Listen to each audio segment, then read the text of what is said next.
진정한 유산. 안녕하세요. 제 이름은 박순자입니다. 나이는 69세고요. 오늘 여러분께 들려드릴 이야기는 참 복잡한 이야기예요. 남편을 잃고 며느리와 사돈에게 배신당하고 그 과정에서 깨달은 진짜 소중한 것에 대한 이야기입니다. 해시태그 일부 남편의 죽음. 3년 전 겨울이었어요. 남편 박철수가 갑작스럽게 심장마비로 세상을 떠났습니다. 그날 오후 2시까지도 멀쩡했어요. 순자야, 저녁엔 뭐 해 먹을까? 하며 웃고 있었는데 사시에 쓰러졌죠. 병원에 실려갔지만 소용없었어요. 40년을 함께 산 남편이었어요. 젊을 때는 가난했지만 둘이 힘을 합쳐 작은 상가도 사고 아파트도 마련하고 그렇게 성실하게 살아왔어요. 장례식장에서 조문객들을 맡고 있는데 며느리 김미선과 그 어머니, 즉 아들 친구들이 흔히 부르는 안사돈이 나타났어요. 어머니, 삼가 고인의 명복을 빕니다. 그때까지는 괜찮았어요. 그런데 조문이 끝나고 둘이서 한쪽 구석으로 저를 끌고 가더니 믿을 수 없는 말을 하기 시작했어요. 미선이가 먼저 입을 열었죠. 어머니, 이제 앞으로 일을 정리해야겠어요. 무슨 일? 아버지께서 남기신 재산 말이에요. 상가도 있고 아파트도 있고 예금도 꽤 있다면서요. 그리고 안사돈이 거들었어요. 어머니, 호상이네요. 90까지 사시려면 아직 20년도 더 남았는데 혼자 관리하기 힘드시잖아요. 저는 어이가 없어서 말문이 막혔어요. 남편 장례식장에서 재산 이야기를. 미선아, 지금이 그런 얘기할 때니? 어머니, 현실적으로 생각하세요. 저희가 관리해드리는 게 좋지 않을까요? 안사돈이 더 노골적으로 나왔어요. 어머니, 요즘 치매도 빨리 오고 그러잖아요. 미리미리 준비해야죠. 그 순간 화가 치밀어 올랐어요. 제가 소금을 집어서 둘에게 뿌렸어요. 나가. 당장 나가. 어머니, 왜 이러세요? 상갓집에서 재산 얘기하는 년들이 여기 있을 곳이 아니야. 나가라고. 그렇게 둘을 내쫓았어요. 하지만 그때는 몰랐죠. 이게 시작에 불과하다는 걸. 해시태그 2부 며느리의 본심. 남편 49제가 끝나고 한 달쯤 지났을 때였어요. 미선이가 다시 찾아왔어요. 이번에는 정중한 척하면서요. 어머니, 지난번에는 제가 말실수를 했네요. 죄송해요. 그래, 내가 알면 됐어. 그런데 어머니, 정말로 앞으로 일을 좀 정리하셔야 할 것 같아요. 이상했어요. 미선이가 이렇게 끈질기게 나올 이유가 없었거든요. 무슨 일 있니? 사실은 저희가 좀 어려운 상황이에요. 그제야 진짜 이유가 나왔어요. 사업을 하다가 빚이 좀 생겼어요. 당분간 어머니께서 도움을 주실 수 있을까 해서. 얼마나? 한 2억 정도요. 2억이요? 저희가 모은 전 재산이 겨우 5억 정도였는데 그 중에 절반 가까이를 달라고. 미선아, 그 돈이 어디서 나온 건데? 사채요. 이자가 너무 높아서 빨리 갚지 않으면 큰일 날 것 같아요. 그때 안사돈도 함께 왔더라고요. 둘이 작정하고 온 거였어요. 어머니, 저희가 이렇게 구차하게 말씀드리는 것도 어르신 때문이에요. 무슨 소리야? 혹시라도 저희한테 무슨 일이 생기면 민수도 위험해지고 그럼 어머니도 혼자 되시잖아요. 협박이었어요. 돈을 주지 않으면 아들까지 위험하게 만들겠다는. 지금 나를 협박하는 거니? 협박이 아니라 현실이에요, 어머니. 그날 밤 저는 잠을 못 잤어요. 미선이와 안사돈의 말이 계속 머릿속을 맴돌았거든요. 다음 날 아침 아들 민수에게 전화했어요. 민수야, 엄마야. 네, 어머니. 무슨 일이세요? 미선이가 어제 와서 2억을 빌려달라고 했어. 네. 사채를 썼다는데 너도 알고 있었니? 아니요. 처음 듣는 얘기인데요. 민수의 목소리에서 당황스러움이 느껴졌어요. 어머니, 제가 집에 가서 확인해보고 연락드릴게요. 그날 저녁 민수에게서 전화가 왔어요. 어머니, 미선이한테 물어봤는데 정말이에요. 정말? 네. 그런데 더 큰 문제가 있어요. 2억이 아니라 5억이에요. 5억. 저희 전 재산과 맞먹는 돈이었어요. 그리고 미선이가 말하길 이미 어머니 집을 담보로 잡았다고 해요. 뭐라고? 세상이 무너지는 기분이었어요. 어머니, 혹시 미선이가 가져간 서류 같은 거 없으세요? 서류? 도장이나 등본이나. 그때 생각해보니 한 달 전에 미선이가 어머니, 혹시 등본 좀 떼어다 주실 수 있어요? 민수 오빠 직장에서 가족관계 증명서가 필요하다고 해서 라고 했던 기억이 났어요. 아, 그때. 어머니, 당장 부동산 등기소에 가보셔야겠어요. 확인해보세요. 다음 날 아침 등기소에 갔어요. 제 집 등기 부등본을 떼어보니 정말로 근저당이 설정되어 있었어요. 5억 원. 채권자는 대박사채라는 업체였고요. 그때 깨달았어요. 미선이가 제 서명을 위조해서 근저당을 잡았다는 걸. 해시태그 3부 치밀한 계획.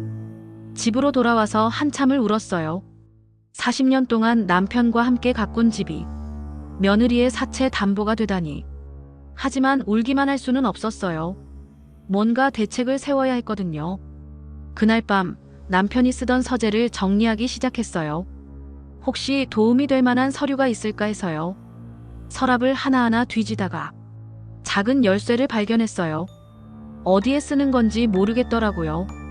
며칠 동안 집안 곳곳을 찾아봤어요. 그러다가 남편이 늘 앉던 의자 밑에서 작은 금고를 발견했어요. 열쇠로 금고를 열어보니 놀라운 것들이 들어있었어요. 통장이 3개나 있었어요. 제가 모르던 통장들이었죠. 그리고 희망재단이라고 쓰인 장부가 하나 있었고요. 통장 잔고를 확인해보니 총 8억 원이나 있었어요. 제가 알던 남편의 재산보다 훨씬 많았죠. 장부를 펼쳐보니 남편이 지난 10년 동안 가난한 청년들에게 장학금을 주고 창업자금을 지원해준 기록들이 빼곡히 적혀 있었어요. 김철민 마이너스 요리학교 학비 500만 원, 이영애 마이너스 미용실 창업자금 1000만 원, 박준수 마이너스 컴퓨터 학원 수강료 300만 원. 그런 기록이 수백 개나 있었어요. 그리고 마지막 페이지에 남편이 쓴 글이 있었어요.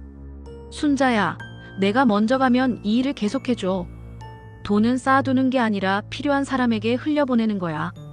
그래야 다시 우리에게 돌아온다. 눈물이 펑펑 났어요. 남편이 이런 일을 하고 있었다니. 전혀 몰랐어요. 그때 전화가 울렸어요. 미선이었죠. 어머니, 어떻게 생각해 보셨어요? 뭘? 2억 말이에요. 아니, 이제 5억이 되었으니까. 빨리 갚지 않으면 정말 집을 빼앗길 거예요. 미선이는 제가 절망에 빠져 있을 거라고 생각했나 봐요. 하지만 저는 이미 계획을 세우고 있었거든요. 미선아, 한 가지 물어볼 게 있어. 네, 말씀하세요. 내가 내 서명을 위조해서 근저당을 잡은 거 맞지? 어머니, 무슨 말씀을? 등기소에서 확인했어. 내가 언제 그런 서류에 도장 찍었니? 미선이의 목소리가 바뀌었어요. 어머니, 어차피 저희 집안 돈 아니에요? 절차상 문제가 있었을 수는 있지만. 절차상 문제? 이건 사기야, 사기. 어머니, 큰 소리 내지 마세요. 어차피 어머니도 혼자서는 관리 못하실 거 아니에요? 완전히 가면을 벗었더라고요. 그리고 어머니, 이제 선택하셔야 해요. 저희가 관리해드리거나 아니면 법적으로 처리하거나. 법적으로? 어머니께서 치매 증상이 있다고 병원에서 진단받으면 저희가 후견인이 될 수 있어요. 완전한 협박이었어요. 돈을 내놓지 않으면 저를 치매 환자로 만들어서 재산을 빼앗겠다는 거였죠. 생각해보세요. 일주일 드릴게요. 전화를 끊고 나서 저는 녹음기를 확인했어요. 방금 전 통화를 모두 녹음했거든요. 그리고 변호사에게 전화했어요. 남편 장례식 때 조문 왔던 변호사 선생님이었죠. 선생님, 도움이 좀 필요해요. 해시태그 4부 덧칠노탁. 변호사 이승훈 선생님과 만났어요. 녹음 파일과 서류들을 보여드렸더니 심각한 표정을 지으시더라고요. 어머님, 이건 명백한 사기예요. 문서 위조에 협박까지. 그럼 미선이를 고발할 수 있나요? 물론입니다. 하지만 더 확실한 증거를 잡는 게 좋겠어요. 이 선생님이 제안한 계획이 있었어요. 일단 며느리분이 원하는 대로 해주는 척하면서 결정적인 증거를 더 잡아보세요. 그리고 선생님이 묘안을 알려주셨어요. 다음 날 미선이에게 전화했어요. 미선아, 어젯밤에 생각해봤는데 내 말이 맞는 것 같아. 네, 정말이에요? 응. 내가 혼자 관리하기는 힘들 것 같고 너희가 도와주면 좋겠어. 어머니, 현명한 선택이세요. 미선이의 목소리에서 기쁨이 느껴졌어요. 제가 항복했다고 생각한 거죠. 그런데 미선아, 하나만 부탁할게. 네, 말씀하세요. 어머니한테 투자 좀 권해줘. 요즘 좋은 투자처 없나? 투자요? 응. 그냥 집에서 혼자 지내니까 심심하더라고. 돈도 좀 불려보고 싶고. 이건 변호사 선생님이 알려준 방법이었어요. 미선이가 가짜 투자를 권하면서 더 많은 돈을 빼앗으려 할 거라고 예상했거든요. 과연 사흘 후에 미선이가 안사돈과 함께 찾아왔어요. 어머니, 정말 좋은 투자처를 알아봤어요. 뭔데? 아파트 분양권이에요. 지금 넣으면 2년 후에 2배로 불어나요. 정말? 네, 확실해요. 저희 아는 부동산 전문가가 추천해준 거예요. 안사돈이 거들었어요. 어머니, 이런 기회는 흔치 않아요. 빨리 결정하셔야 해요. 그리고는 서류를 꺼내더라고요. 여기 서명만 하시면 돼요. 투자금은 3억 정도면. 3억. 제가 알고 있던 전 재산의 절반 이상이었어요. 그런데 이 투자가 확실한 거야? 혹시 사기는 아니고. 어머니, 저희가 어머니를 속이겠어요? 가족인데. 가족이라고 하면서 저를 속이려 하다니. 알겠어. 그럼 내일 은행 가서 돈 뽑아올게. 어머니, 현명하세요. 둘이 좋아하며 돌아갔어요. 하지만 전 이미 모든 걸 녹음하고 있었거든요. 다음 날 약속된 카페에서 만났어요. 저는 가방에 현금 대신 신문지를 넣어왔어요. 그리고 가방 안에는 몰카도 숨겨뒀죠. 어머니, 돈 준비하셨어요? 그럼. 3억 다 준비했어. 미선이와 안사돈의 눈이 반짝였어요. 그런데 미선아, 한 가지만 확인하고 싶어. 네. 이 투자가 정말 투자야? 혹시 너희가 빚 갚으려고 내 돈 쓰려는 건 아니지? 그때 안사돈이 발끈했어요. 어머니, 의심이 너무 많으시네요. 저희를 뭘로 보시는 거예요? 그럼 정말 투자가 맞다는 거네. 당연하죠. 분양권 계약서도 다 준비했다고요. 미선이도 거들었어요. 어머니, 저희가 어머니 돈에 손댔나요? 지금까지 한 번도 그런 적 없잖아요. 바로 그때 제가 준비한 덫이 발동되었어요. 그럼 우리 집 근저당은 뭐야? 내가 언제 그런 거 동의했니? 둘의 얼굴이 하얗게 질렸어요. 그건. 그리고 너희가 말하는 분양권 투자. 실제로 확인해봤는데 그런 분양권 없더라. 완전 가짜잖아.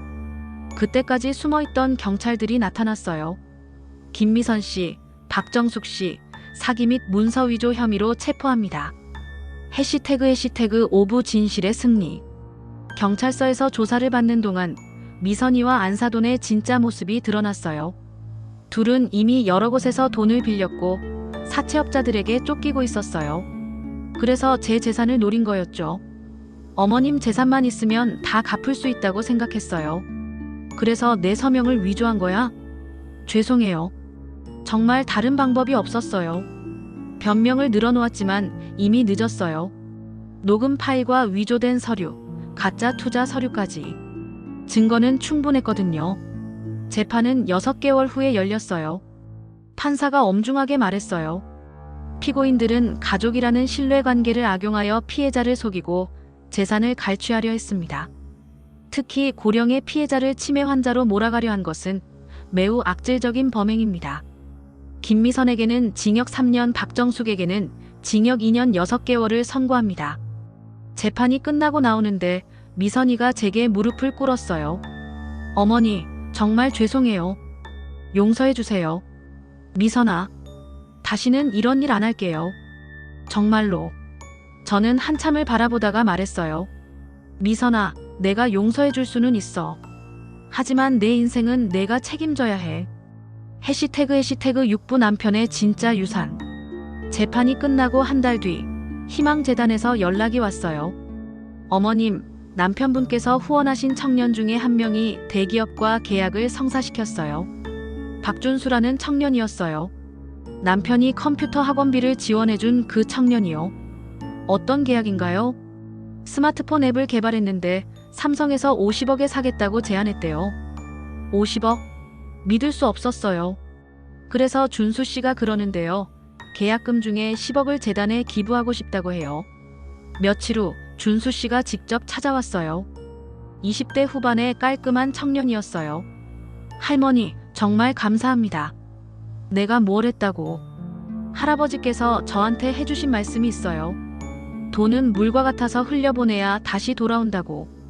바로 남편이 저에게 남긴 메모와 같은 말이었어요. 그래서 저도 할아버지처럼 다른 사람들을 돕고 싶어요. 재단을 더 크게 만들어서요. 그때 깨달았어요. 남편이 남긴 진짜 유산이 무엇인지를. 돈이 아니라 사람이었어요. 남편이 도운 사람들이 다시 다른 사람들을 돕는 그런 선순환이 진짜 유산이었죠. 해시태그 7부 새로운 시작. 그 후 2년이 지났어요. 희망재단은 준수 씨의 기부금으로 더 많은 청년들을 도울 수 있게 되었고요. 미선이는 감옥에서 나온 후 작은 식당에서 설거지 일을 하며 빚을 갚고 있어요. 가끔 안부 전화를 하는데 많이 달라진 것 같아요. 어머니, 정말 죄송했어요. 그때 제가 정신이 나갔었나 봐요. 됐어. 이제 새 출발하는 게 중요해. 아들 민수는 아버지 일을 이어받아 재단 일을 돕고 있어요. 손자 손녀들도 가끔 와서 할머니를 도와주고요. 어제는 재단에서 후원하는 청년들과 함께 식사를 했어요. 20명 정도 되는 청년들이 와서 할머니 감사합니다라고 인사하더라고요. 그때 생각했어요. 미선이가 2억을 달라고 했을 때 만약 그냥 줬다면 그 돈은 사채업자에게 들어가고 이 청년들은 꿈을 포기했을 거예요. 결국 제가 미선이와 싸운 것은 돈 때문이 아니라 남편의 뜻을 지키기 위해서였던 것 같아요. 해시태그 에필로그 진정한 부자.